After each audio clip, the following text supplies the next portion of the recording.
got a chance to see Penguin Episode 4 Centani. I think that's how you say it. Let's talk about it right now.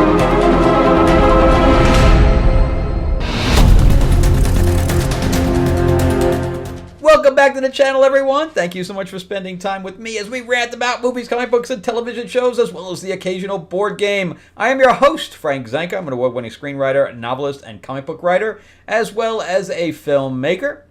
And talking about comics, remember, too, that I got Lords of LA, so if you want a copy of it, this is my vampire mob set in 1950s Hollywood. This is issue 2. I also have issue 1. And yes, has plenty of vampire on vampire action, blood, sex, gore, and everything. Anything that you'd possibly want in a vampire comic. Plus, we have Marilyn Monroe and other characters pop in and out as well. If you want a copy, I do sign them. So just put a comment in the section below, and we can work out your address, etc. All right, so let's also talk about Halloween time, because we have Mythlord's Classic Monsters card game. We launched this on Kickstarter, so pre-order it now by going to mythlords.net, or there's a link in the description below where you can play as your favorite classic monster. And it's loads of fun for 1 to 4 players. Everything you need is in the one box. There is also a Dark Oz expansion, and yes, it even comes with little figures, miniatures of Dracula, Frankenstein, Wolfman, and the Creature from the Deep. Anyway, check out mythlords.net or go to the description below, and you'll see the link there.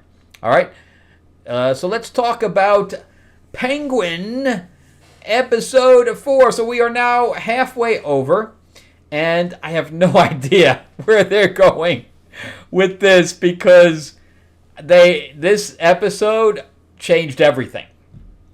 And what changed everything was the first, literal 5 minutes of the show.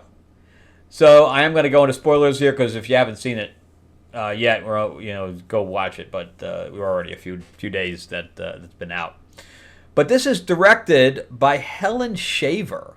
And unless I'm reading your IMDb incorrectly, she played Carolyn in the Amityville Horror, the original one, 1979. So she is an actress. She is an actress turned episodic television director. And I'm pretty sure she still acts. She also acted in The Craft. So she's been around the block 10 million times and back. Pretty interesting stuff. She has tons and tons of credits. She directed things like Vikings, which I'm a huge fan of, and things to that effect. She definitely has chops on both sides of the coin. She was in the L Word. I mean, she's already. I know she stopped acting in 2018, and she started directing in. Obviously, she's directing up till now. But she started directing, oh my God, she has so many credits. 1998.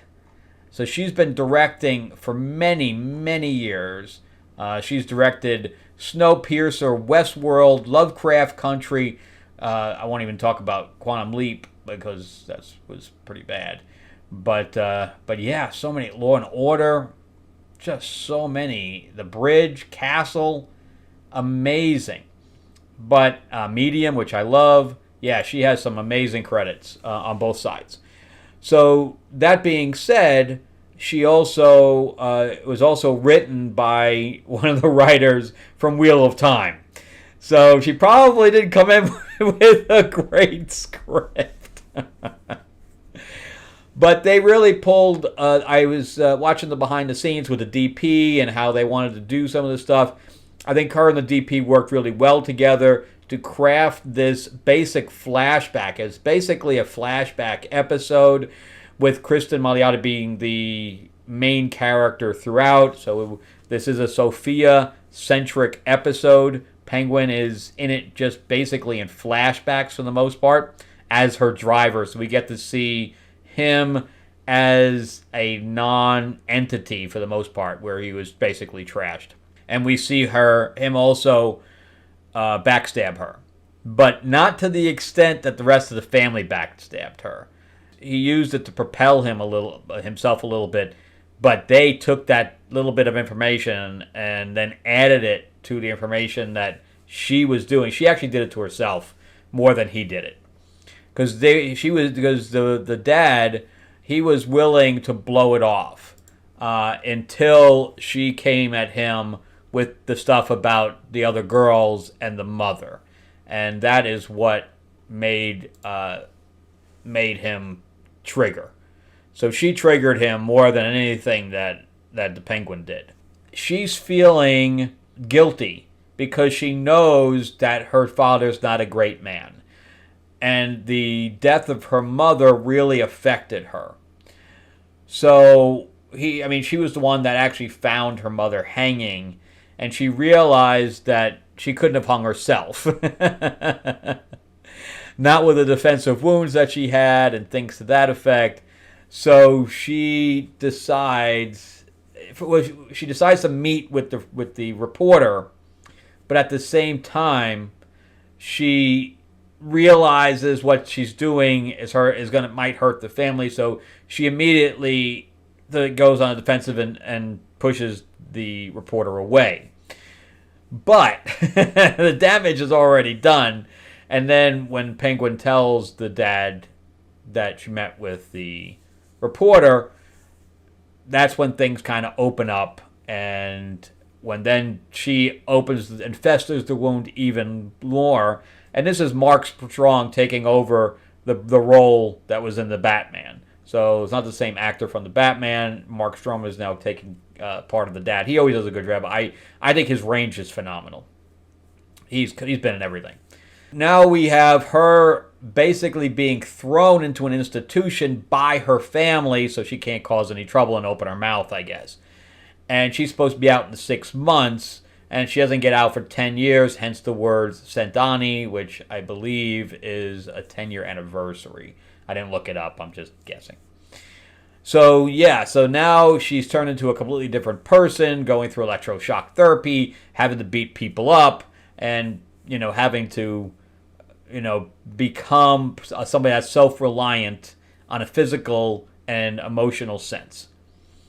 And then when she gets out and has to deal with the brother being killed, and that's what happens in the beginning, that's why he ends up leaving her.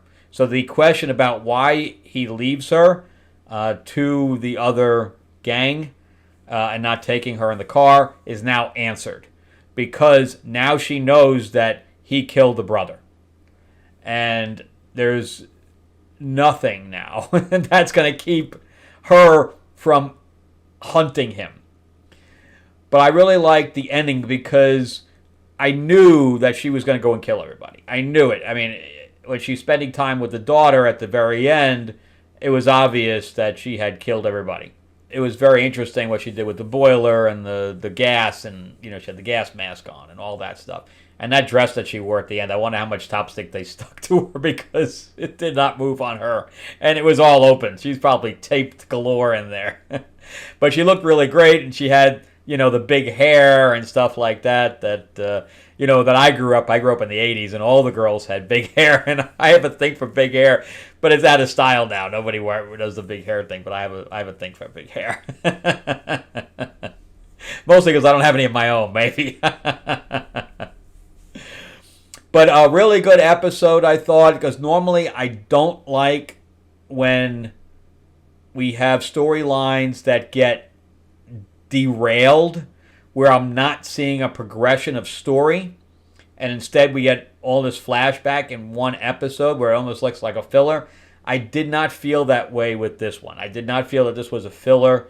It told me a story in the beginning, and it progressed the story at the end, and then it had all the meat in the middle of what happened with her and how we had the betrayal and everything to that effect. And I can see definitely where she was coming from at this point. I definitely understand further why she is and the things that she harbors towards the family, and less of a thing towards Oz, because I think she realizes that, yes, he's an opportunist, but she didn't realize that he was a murderer as well, and that's what's going to change everything.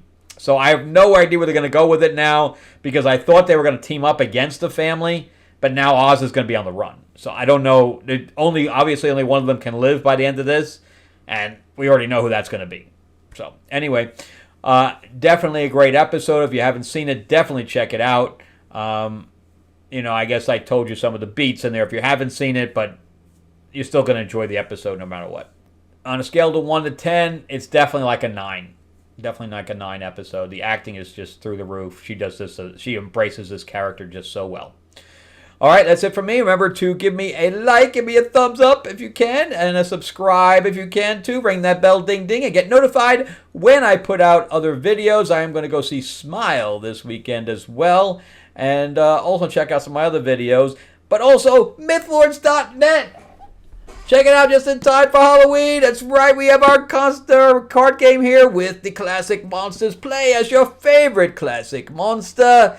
And yes, we have Dracula, Frankenstein, Wolfman, and the Creature from the Deep. And you can build your monster army with the Bride and Mr. Hyde. Yes, it rhymes. And then we have the Mummy, the Hunchback. All the stuff that you'd think would be in here is all in here. And then we have a Dark Oz expansion with the Wicked Witch and Dorothy and Toto 2. And here's like the figure that we're going to be unlocking with the Wicked Witch and all that stuff as well. Good stuff. All right, that's it for me. Thank you again. Have a great week and be awesome, and check out my other videos as well.